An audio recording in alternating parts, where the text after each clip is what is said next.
Hello friends, welcome back to YouTube channel. So last ദിവസം ഞാനൊരു video ചെയ്തിട്ടുണ്ടായിരുന്നു. നമ്മൾ എന്തായിരുന്നു പറഞ്ഞിട്ടുണ്ടായിരുന്ന RBJയുടെ നോട്ടിഫിക്കേഷൻ അല്ലെ, ഒരു പ്രിന്റഡ് നോട്ടിഫിക്കേഷൻ നമ്മൾ ന്യൂസ് പേപ്പറിൽ വന്നിട്ടുള്ള ഒരു ന്യൂസ് നമ്മൾ വീഡിയോ ആയിട്ട് ചെയ്തിട്ടുണ്ടായിരുന്നു. സോ ഇന്ന് ഒഫീഷ്യൽ വെബ്സൈറ്റിൽ ഒഫീഷ്യലായിട്ട് നമുക്ക് നോട്ടിഫിക്കേഷൻ വന്നിട്ടുണ്ട്. 30-ാം തീയതിയാണ് റെയിൽവേ നോട്ടിഫിക്കേഷൻസ് അല്ലെങ്കിൽ അപ്ലൈ ചെയ്യാനുള്ള ഡേറ്റ് സ്റ്റാർട്ട് ആവുന്നത്. സോ കൂടുതൽ ഡീറ്റെയിൽസിലേക്ക് നമുക്ക് എന്തൊക്കെയാണ് ഡീറ്റെയിൽസ് എന്ന് കൂടുതലായിട്ട് നോക്കാം അല്ലെ. CEN നമ്പർ 03/2024 ആണ് നോട്ടിഫിക്കേഷന്റെ നമ്പർ ആയിട്ട് പറയുന്നത്. ഡീറ്റെയിൽഡ് നോട്ടിഫിക്കേഷന്റെ ലിങ്ക് ഞാൻ ഡിസ്ക്രിപ്ഷനിൽ ഒരു ലിങ്ക് കൊടുത്തേക്കാം. നിങ്ങൾക്ക് ഡയറക്റ്റ് ആയിട്ട് പോയിട്ട് ഡൗൺലോഡ് ചെയ്യാവുന്നതാണ്. അത് ഇതിന്റെ junior engineer, depot material superintendent, chemical and metallurgical assistant, chemical supervisor, research and development and metallurgical supervisor, ഇത്രയും പോസ്റ്റുകളിലേക്കാണ് ഇപ്പം റിക്രൂട്ട്മെന്റ് വിളിച്ചിട്ടുള്ളത്. അതിൽ ഏതൊക്കെയാണ് മെയിൻ ആയിട്ടുള്ള നോട്ടിഫിക്കേഷൻ അല്ലെങ്കിൽ ഡീറ്റെയിൽസ് എന്തൊക്കെയാണെന്ന് നോക്കാം. ഞാൻ നേരത്തെ പറഞ്ഞു ഏകദേശം 30/7 ജൂലൈ 30-ാം തീയതിയാണ് അപ്ലൈ ചെയ്യുന്ന ഡേറ്റ് സ്റ്റാർട്ട് ചെയ്യുന്നത്. അതേപോലെ ലാസ്റ്റ് ഡേറ്റ് ഓഫ് അപ്ലിക്കേഷൻ എന്ന് പറയുന്നത് 29/8 ഓഗസ്റ്റ് 29-നാണ് രാത്രി 12 മണി വരെയാണ് എന്ത് ചെയ്യാനുള്ള അപ്ലൈ ചെയ്യാനുള്ള അവസാന ഡേറ്റ് ആയിട്ട് പറയുന്നത്. ഓക്കെ, പിന്നെ ഫീസ് കംപ്ലീറ്റ് ചെയ്യാനുള്ള അല്ലെങ്കിൽ കറക്ഷൻസും അങ്ങനത്തെ എന്തെങ്കിലും നമുക്ക് എഡിറ്റ് ചെയ്യാനും അങ്ങനത്തെ കറക്റ്റ് ചെയ്യാനൊക്കെ ഓപ്ഷൻസ് വരുന്നത് 30/8 മുതൽ സെപ്റ്റംബർ 8-ാം തീയതി വരെയാണ് കേട്ടോ. 30/8 മുതൽ ഓഗസ്റ്റ് 30 മുതൽ അതേപോലെ സെപ്റ്റംബർ 8-ാം തീയതി വരെയാണ് നമ്മൾ ചെയ്തതിൽ എന്തെങ്കിലും മിസ്റ്റേക്കോ അല്ലെങ്കിൽ അങ്ങനെ എന്തെങ്കിലുമൊക്കെ കാര്യങ്ങൾ ഉണ്ടെങ്കിൽ എഡിറ്റ് അല്ലെങ്കിൽ മോഡിഫൈ ചെയ്യാനുള്ള ഒരു ഓപ്ഷൻ കൂടി റെയിൽവേ ഇപ്പം ഈ തവണ പ്രൊവൈഡ് ചെയ്തിട്ടുണ്ട്. പിന്നെ ഇതിലെ മെയിൻ ക്രൈറ്റീരിയ എന്ന് പറയുന്നത് ഏജ് ലിമിറ്റ് തന്നെയായിരുന്നു. ഏജ് ലിമിറ്റ് ലാസ്റ്റ് ഇയർ ഒക്കെ നമുക്ക് പറഞ്ഞിട്ടുണ്ടായിരുന്നത് 18 മുതൽ 33 വയസ്സ് വരെയായിരുന്നു. അപ്പൊ നമുക്കറിയാം 2019-ലാണ് അവസാനം വിളിച്ചിട്ടുള്ളത്. കൊറോണ കാരണങ്ങൾ കൊണ്ട് നമുക്ക് ഒരു ലാസ്റ്റ് ഒരു 3 കൊല്ലത്തേക്ക് റെയിൽവേയുടെ ഒരു നോട്ടിഫിക്കേഷൻസും വന്നിട്ടുണ്ടായിരുന്നില്ല. സോ ആ ഒരു സംഭവം കൊണ്ട് തന്നെ റെയിൽവേ എന്ത് ചെയ്തിട്ടുണ്ട്, ഏജ് ലിമിറ്റ് ഒരു 3 കൊല്ലത്തെ ഇളവ് പ്രഖ്യാപിച്ചിട്ടുണ്ട്. ഇപ്പോഴുള്ള ഏജ് ലിമിറ്റ് എന്ന് പറയുന്നത് 18 മുതൽ 36 വയസ്സ് വരെയാണ് കേട്ടോ. അപ്പൊ 18 മുതൽ 36 വയസ്സുള്ളവർക്ക് എന്ത് ചെയ്യാൻ പറ്റും, ഈ പോസ്റ്റുകളിലേക്കൊക്കെയുള്ള അപ്ലിക്കേഷൻ സമർപ്പിക്കാവുന്നതാണ്. ഓക്കെ, ഇപ്പൊ 3 ഇയേഴ്സിന്റെ ഒരു ഏജ് റിലാക്സേഷൻ കൊടുത്തിട്ടുണ്ട്. അതിൽ തന്നെ 2 പോസ്റ്റുകളിലേക്കാണ് ഇപ്പൊ ജൂനിയർ എഞ്ചിനീയർ നോട്ടിഫിക്കേഷൻ വന്നിട്ടുള്ളത്. നേരത്തെ പറഞ്ഞ പോലെ നമുക്ക് നിങ്ങൾ ബോർഡിൽ നോക്കിയാൽ മതി.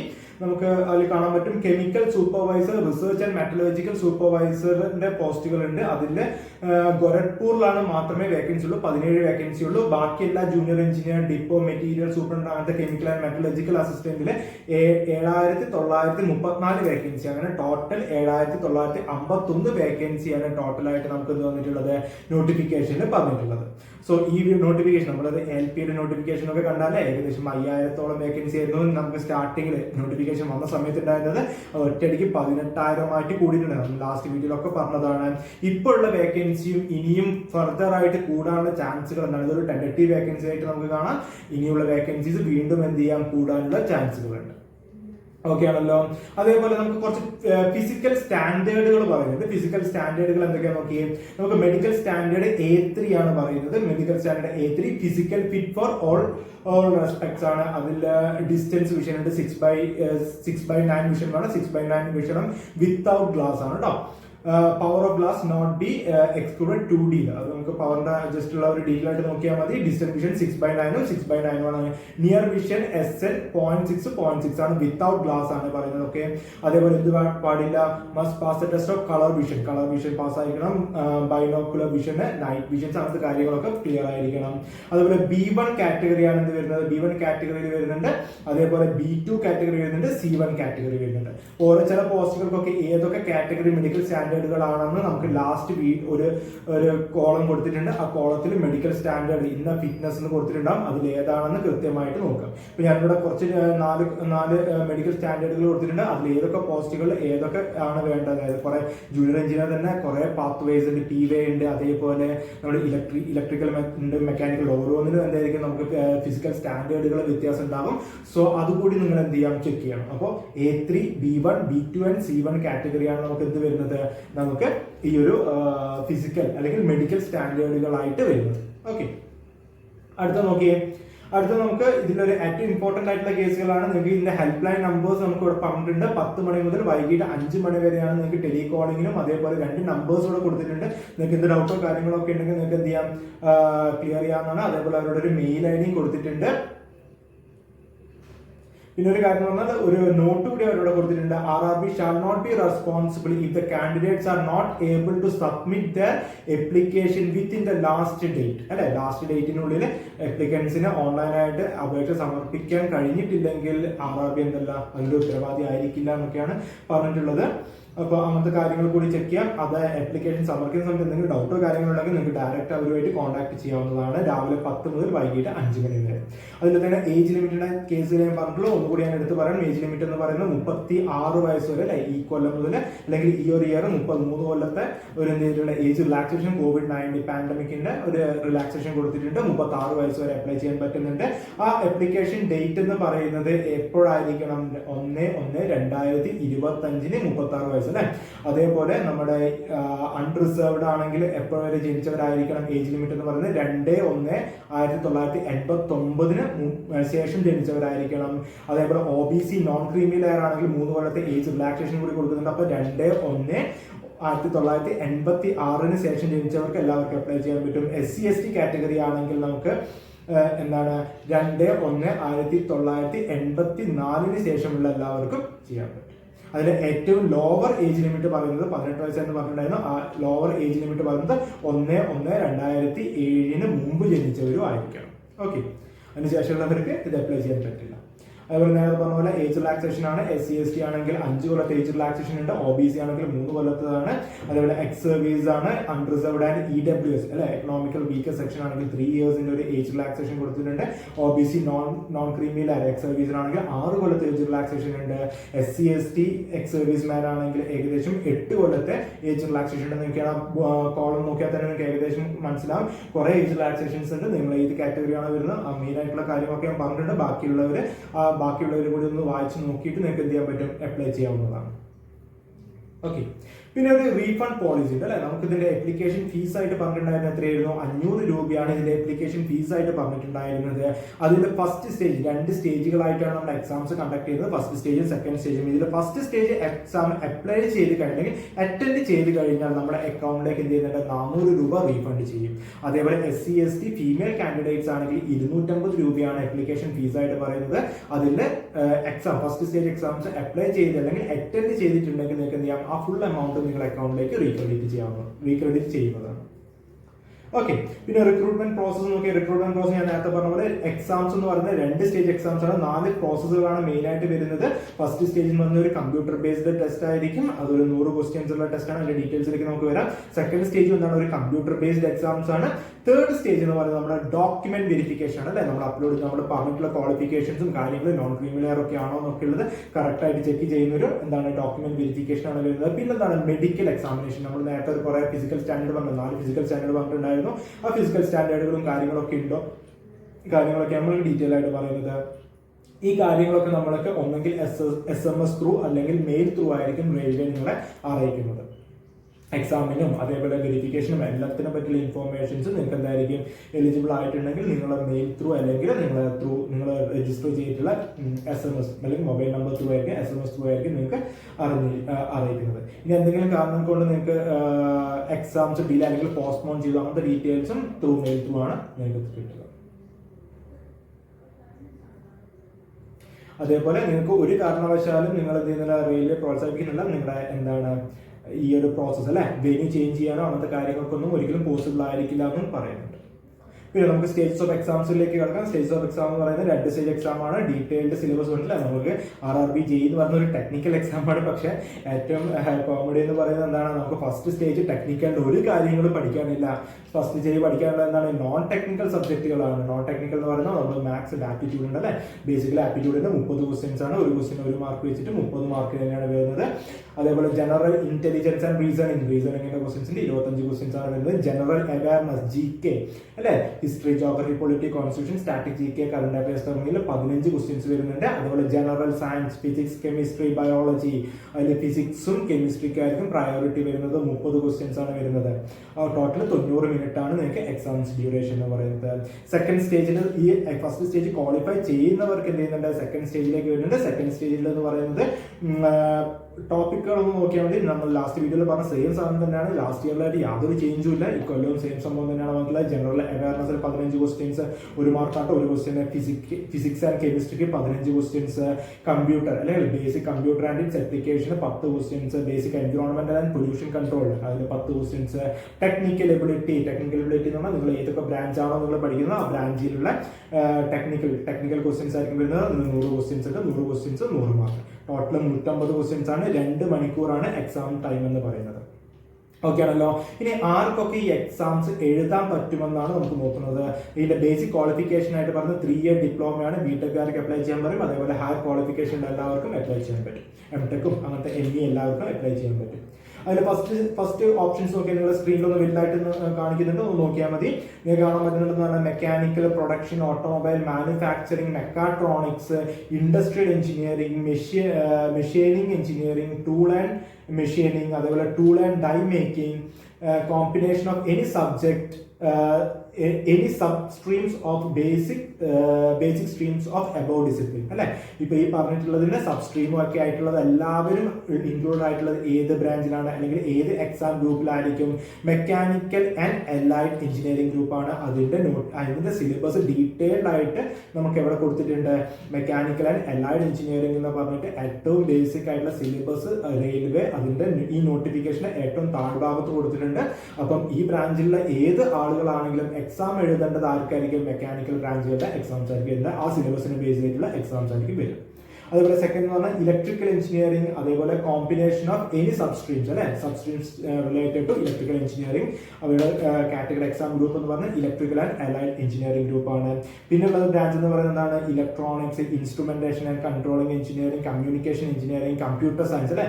Computer science and engineering, computer engineering, computer science, information technology, അതേപോലെ ഇതിന്റെ കോമ്പിനേഷൻ സബ്സ്ട്രീംസും അങ്ങനത്തെ കാര്യങ്ങളൊക്കെ, IT അങ്ങനത്തെ കാര്യങ്ങളൊക്കെ ഇതിൽ വരുന്നത്. അപ്പൊ അതിലുള്ള അവർ എഴുതേണ്ട എക്സാം എന്ന് പറയുന്നത് ഇലക്ട്രിക്കൽ ആൻഡ് അലൈഡ് എഞ്ചിനീയറിംഗ് ഗ്രൂപ്പാണ്. അപ്പൊ ഇലക്ട്രോണിക്സ് ആൻഡ് അലൈഡ് ഗ്രൂപ്പിലാണ് വരുന്നത്.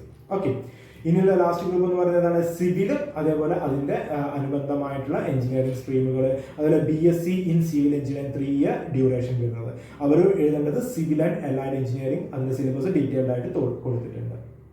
അടുത്തെന്ന് പറയുന്നത് BSc കെമിസ്ട്രി ആൻഡ് ഫിസിക്സ് ഉണ്ട്. അതിലെ എക്സാം ഗ്രൂപ്പ് എന്ന് പറയുന്നത് CMA എന്ന് പറയുന്ന ഗ്രൂപ്പാണ് വരുന്നത്, അല്ലെങ്കിൽ എക്സാം ഗ്രൂപ്പാണ് വരുന്നത്. അപ്പൊ അതിന്റെ സിലബസും താഴെ കൊടുത്തിട്ടുണ്ട്. ഓക്കെ ആണല്ലോ. പിന്നെ നമ്മുടെ എഡ്യൂക്കേഷൻ ക്വാളിഫിക്കേഷൻ ബേസ്ഡ് ഉണ്ട്. നമ്മൾ നേരത്തെ പറഞ്ഞിട്ടുണ്ടായിരുന്ന കെമിക്കൽ ടെക്നോളജി ഉണ്ടല്ലേ, degree in equivalent in chemical technology from A recognised university. അതുപോലെ പെട്രോളിയം പ്രൊഡക്റ്റുകളുടെ അതിന്റെ സ്റ്റഡി സബ്സ്ട്രീംസ് ഒക്കെ വരുന്നത്. അതുപോലെ തന്നെ മെറ്റലർജി എഞ്ചിനീയറിംഗ്, ഇതൊക്കെ വരുന്നത് എക്സാം ഗ്രൂപ്പ് എന്ന് പറയുന്നത് കെമിക്കൽ ആൻഡ് മെറ്റലർജിക്കൽ സൂപ്പർവൈസർ എന്ന് പറയുന്ന എക്സാം ഗ്രൂപ്പിലായിരിക്കും വരുന്നത്. ഓക്കെ. പിന്നെ ഇതിൽ ഏറ്റവും ഇമ്പോർട്ടന്റ് ആയിട്ട് നമുക്ക് 2 സ്റ്റേജ് ഒക്കെ എക്സാംസ് കണ്ടക്ട് ചെയ്യുന്നെങ്കിലും ഒരിക്കലും ഫസ്റ്റ് സ്റ്റേജിന്റെ എക്സാമിന്റെ മാർക്കുകൾ നമ്മൾ എവിടെയും കൺസിഡർ ചെയ്യുന്നില്ല. റാങ്ക് ലിസ്റ്റ് പ്രിപ്പയർ ചെയ്യുന്ന സമയത്ത് സെക്കൻഡ് സ്റ്റേജിൽ അല്ലെ ഡീറ്റെയിൽ ആയിട്ട് അവിടെ തന്നെ കൊടുത്തിട്ടുണ്ട്. സെക്കൻഡ് സ്റ്റേജിന്റെ എക്സാംസ് ഡീറ്റെയിൽസ് മാത്രമേ അല്ലെങ്കിൽ മാർക്കുകൾ മാത്രമേ നമുക്ക് എന്തിനും നോർമലൈസേഷൻ മാർക്കിന് അല്ലെങ്കിൽ റാങ്ക് ലിസ്റ്റ് പ്രിപ്പയർ ചെയ്യാൻ വേണ്ടി നമ്മൾ യൂസ് ചെയ്യാറുള്ളൂ. ഓക്കെ ആണല്ലോ. അതേപോലെ മോഡിഫിക്കേഷൻ ഞാൻ നേരത്തെ പറഞ്ഞു. മോഡിഫിക്കേഷൻ ഒരു ഡേറ്റ് പറഞ്ഞിട്ടുണ്ടായിരുന്നില്ലേ, നമുക്ക് 8 സെപ്റ്റംബർ 30 ഓഗസ്റ്റ് മുതൽ 8 സെപ്റ്റംബർ വരെ നമുക്ക് എന്ത് ചെയ്യാം? എക്സാംസ് എഡിറ്റ് അല്ലെങ്കിൽ സബ്മിറ്റ് ചെയ്തിട്ടുള്ള ആപ്ലിക്കേഷൻസിൽ എന്തെങ്കിലും മോഡിഫിക്കേഷൻസും കാര്യങ്ങളൊക്കെ വരുത്താവുന്നതാണ്. ആ മോഡിഫിക്കേഷനുള്ള ഒരു നോൺ റീഫണ്ടബിൾ ചാർജ് കൂടി അവർ റെയിൽവേ ഈടാക്കുന്നുണ്ട്. അത് 250 രൂപയാണ് കേട്ടോ. നോൺ റീഫണ്ടബിൾ ചാർജ് ആയിട്ടുള്ള 250 രൂപ ഈടാക്കുന്നുണ്ട്. ഇത്രയും കാര്യങ്ങളാണ് നമുക്ക് മെയിൻ ആയിട്ടുള്ള പറയുന്നത്. പിന്നെ ഉള്ളതെന്ന് പറഞ്ഞാൽ നമുക്ക് ഓരോ സോണുകളിലും വരുന്ന വേക്കൻസി എത്രയാണെന്നാണ്.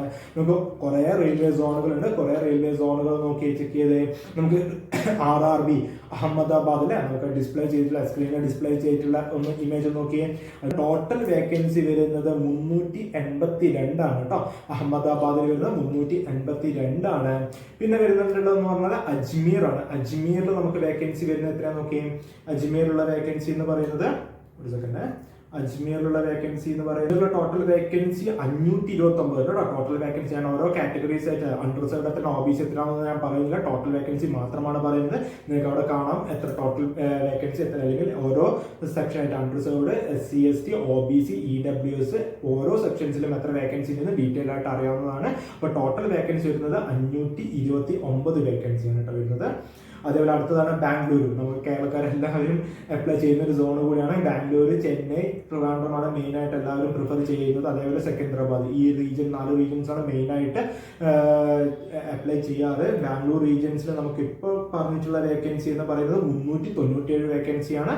അതേപോലെ അടുത്ത റീജിയൻ നോക്കിയാൽ അടുത്ത റീജിയൻ എന്ന് പറയുന്നത് ഭോപ്പാലാണ്. ഭോപ്പാലിൽ നമുക്ക് ടോട്ടൽ വേക്കൻസി എന്ന് പറയുന്നത് 485 വേക്കൻസിയാണ്. 485ആണ്. പിന്നെ ഭുവനേശ്വറുണ്ട്. ഭുവനേശ്വറിലുള്ള ടോട്ടൽ വേക്കൻസി പറയുന്നത് 175 ഉള്ളൂ.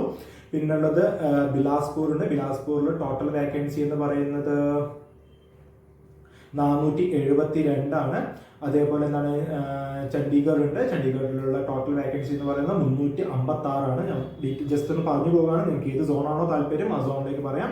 ഇപ്പോൾ പറഞ്ഞിട്ടുള്ളത് ഏകദേശം ബാംഗ്ലൂർ ആണ്. ബാംഗ്ലൂർ 300 സംതിങ് ആണ്. 400 അടുപ്പിച്ചുള്ള വേക്കൻസി ഉള്ളത്. പിന്നെ നമ്മൾ വെയിറ്റ് ചെയ്തിരുന്ന സാധനമാണ് RRB ചെന്നൈ. RRB ചെന്നൈ അത്യാവശ്യം വേക്കൻസി വരുന്നത് 652. ഈ പറഞ്ഞതിൽ വെച്ച് ഏറ്റവും കൂടുതൽ വേക്കൻസി ചെന്നൈയിലാണ് വരുന്നത്. 652 വേക്കൻസി ഉണ്ട്. പിന്നെ ഗോരഖ്പൂർ ആണ് വരുന്നത്. ഗോരഖ്പൂരിൽ വേക്കൻസി വരുന്നതെന്ന് പറഞ്ഞാൽ 259 വേക്കൻസിയാണ്.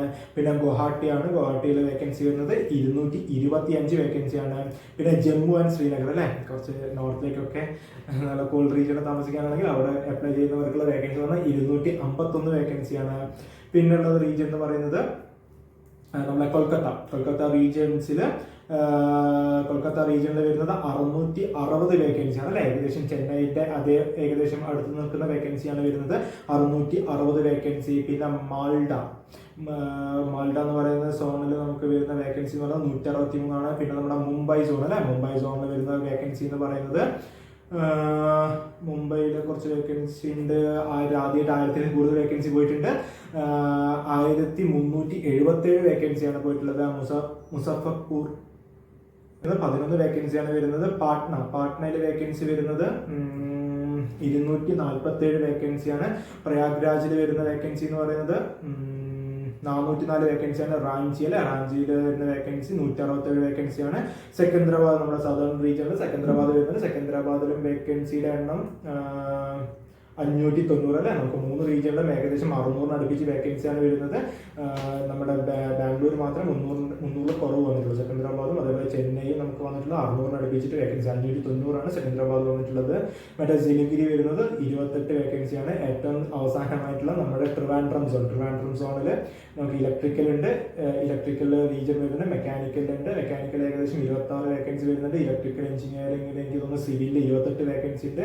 ഇലക്ട്രിക്കൽ 17-ഉം 15-ആയിട്ട് വേക്കൻസീസ് വരുന്നുണ്ട്. അങ്ങനെ ടോട്ടൽ വേക്കൻസി വരുന്നതെന്ന് പറയുന്നത് 121 വേക്കൻസിയാണ് ടോട്ടലായിട്ട് വന്നിട്ടുള്ളത്. അപ്പോൾ ടോട്ടൽ വരുന്നതെന്ന് പറഞ്ഞാൽ 7951 വേക്കൻസിയാണ്. നമുക്ക് ട്രിവാൻഡ്രം സോണിൽ വെറും 121 വേക്കൻസി ഉള്ളൂ. ചെന്നൈയിൽ ഏകദേശം 600-ൽ കൂടുതൽ വേക്കൻസി ഉണ്ട്. സെക്കന്ദരാബാദിൽ 590 വേക്കൻസിൻ്റെ അടുത്തുണ്ട്. നമ്മുടെ അതേപോലെ ബാംഗ്ലൂർ 400-ന് അടുപ്പിച്ച് വേക്കൻസി ഉണ്ട്. അപ്പോൾ നിങ്ങൾക്ക് ഏത് റീജിയൻസ് ആണോ അപ്ലൈ ചെയ്യാൻ താല്പര്യമുള്ളത് അതിൽ ഓരോ ഡിപ്പാർട്ട്മെന്റും ഏതൊക്കെ ഡിപ്പാർട്ട്മെന്റിലേക്കാണെന്നൊക്കെ ഡീറ്റെയിൽ ആയിട്ട് പറഞ്ഞിട്ടുണ്ട് കേട്ടോ. ആ ഡിപ്പാർട്ട്മെന്റിനെ നോക്കിയിട്ട് വേണം നിങ്ങൾ അപ്ലൈ ചെയ്യാൻ വേണ്ടിയിട്ട്. ഒബിയസ്ലി നമ്മൾ ട്രിവാൻഡ്രം സോണിൽ വേക്കൻസി കുറവാണ്. 121 വേക്കൻസി ഉള്ളൂ. അത്യാവശ്യം നല്ല കോമ്പറ്റീഷൻ ഉണ്ടാവാനുള്ള ചാൻസുകളുണ്ട്. അപ്പോൾ നോക്കിയിട്ട് നിങ്ങൾ എന്ത് ചെയ്യാം, ഓരോ സോണ് സെലക്ട് ചെയ്യാം. നിങ്ങൾക്ക് ആവശ്യമുള്ള സോണുകൾ സെലക്ട് ചെയ്യാം. ഓക്കെ, ഇത്രയും കാര്യങ്ങളാണ് നമുക്ക് ഡീറ്റെയിൽ ആയിട്ട് പറയുന്നത്. അപ്പോൾ കൂടുതൽ എങ്ങനെ നമുക്ക് ഈ ഒരു എക്സാംസിന് പ്രിപ്പയർ ചെയ്യണം, എങ്ങനെയൊക്കെ നമുക്ക് എക്സാംസ് പ്രിപ്പയർ ചെയ്യാം, ടെക്നിക്കൽ എങ്ങനെ പഠിക്കണം, അതിനൊക്കെ ഒരു ഡീറ്റെയിൽഡ് വീഡിയോ നമുക്ക് എങ്ങനെ ഈ എക്സാംസ് ഈ ഒരു ടൈം പീരീഡിനുള്ളിൽ നമുക്ക് ക്രാക്ക് ചെയ്തെടുക്കാം എന്നുള്ള ഒരു ഡീറ്റെയിൽഡ് വീഡിയോ നമുക്ക് നെക്സ്റ്റ് ഒരു സെക്ഷനായിട്ട് നമ്മൾ ചെയ്യുന്നതാണ്. സോ അടുത്തൊരു സെക്ഷൻസിൽ കാണുന്നവരെ നമുക്ക് തൽക്കാലം ഈ വീഡിയോ ഇവിടെ സ്റ്റോപ്പ് ചെയ്യാം. അതിന് മുമ്പായിട്ട് നമുക്ക് എന്ത് ചെയ്യുന്നുണ്ട്, ഇതിൻ്റെ ഒരു നമ്മുടെ ബാച്ചുകൾ അല്ലേ, റെയിൽവേ ടെക്നിക്കലും നോൺ ടെക്നിക്കൽ ബാച്ചുകളായിട്ട് നമുക്ക് മെയിനായിട്ട് ഓഫ്ലൈൻ 3 മോഡിലാണ് നമ്മൾ ക്ലാസ്സുകൾ പ്രൊവൈഡ് ചെയ്യുന്നത്, കോച്ചിങ് ക്ലാസ്സുകൾ പ്രൊവൈഡ് ചെയ്യുന്നത്. അതിൽ മെയിനായിട്ട് വരുന്നതാണ് നമ്മുടെ ഓഫ്ലൈൻ ബാച്ചുകൾ. ഓഫ്ലൈൻ ബാച്ചുകൾ നമ്മൾ കേരളത്തിൽ 3 റീജിയൻസിൽ മാത്രമേ നമ്മൾ പ്രൊവൈഡ് ചെയ്യുന്നുള്ളൂ. കണ്ണൂർ, തൃശ്ശൂർ, പാലക്കാട് റീജിയനിലാണ് നമുക്ക് എന്ത് വരുന്നത്, ഓഫ്ലൈൻ പൈനിയറിന്റെ ഓഫ്ലൈൻ ബാച്ചുകൾ വരുന്നത്. അതേപോലെ നമുക്ക് ഓൺലൈൻ ബാച്ചുകളുണ്ട്, ഓൺലൈൻ ലൈവ് ബാച്ചുകളുണ്ട്, വീക്ക്ലി ക്ലാസ്സുകളുണ്ട്, ഈവനിങ് ആയിട്ട് ക്ലാസ്സുകൾ വരുന്നത് വൈകിട്ട് 7:30 മുതൽ 10 മണി വരെയുടെ ഇടയിലായിരിക്കും നിങ്ങൾക്ക് ഓൺലൈൻ സെക്ഷൻസ് വരുന്നത്. പിന്നുള്ളത് പ്രീ റെക്കോർഡഡ് വീഡിയോ ക്ലാസ്സുകളാണ്. പ്രീ റെക്കോർഡഡ് വീഡിയോ ക്ലാസ്സുകൾ ഓൾറെഡി റെക്കോർഡ് ചെയ്ത് വെച്ച വീഡിയോസ് നിങ്ങൾക്ക് എന്ത് ചെയ്യാൻ പറ്റും, ക്ലാസ്സുകളായിട്ട് നിങ്ങൾക്ക് കാണാം. നമ്മുടെ ആപ്പ് ത്രൂ നിങ്ങൾക്ക് എന്ത് ചെയ്യാൻ പറ്റും, കാണാവുന്നതാണ്. സോ ഇത്തരം കാര്യങ്ങളാണ് നമ്മൾ മെയിനായിട്ട് പ്രൊവൈഡ് ചെയ്യുന്നത്. അപ്പോൾ നിങ്ങൾക്ക് ഏത് മോഡ്, നിങ്ങൾക്ക് കോച്ചിങ്സും കാര്യങ്ങളൊക്കെ താല്പര്യം ഉണ്ടെങ്കിൽ താഴെ കാണുന്ന നമ്പേഴ്സിന് നമ്മളെ കോൺടാക്ട് ചെയ്യാം. Thank you.